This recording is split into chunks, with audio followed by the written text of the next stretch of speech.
Cairnya dana Bamprot tahun 2025 dimanfaatkan pemerintah Desa Sukadamai, Kecamatan Dramaga, Kabupaten Bogor untuk pembangunan betonisasi jalan desa dan sarana bangunan pendukung.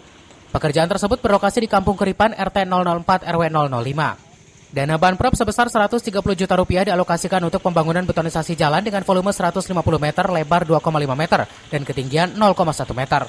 Pekerjaan ini menghabiskan anggaran sebesar 98 juta rupiah ditambah pajak. Akses jalan ini sebelumnya rusak parah sejak tahun 2018. Dengan dibangunnya jalan beton ini diharapkan akan memudahkan mobilitas warga, khususnya sebagai jalur penghubung Desa Sukadamai, Kecamatan Dramaga, dan Desa Sukajadi, Kecamatan Taman Sari.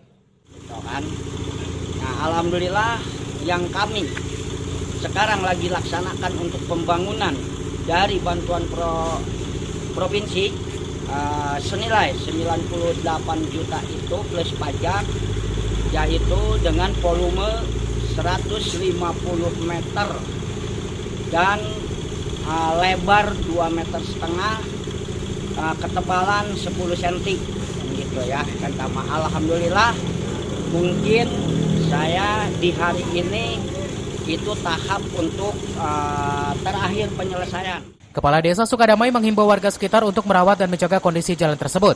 Pasalnya, jalan penghubung ini merupakan akses penting dalam meningkatkan perekonomian warga di dua kecamatan.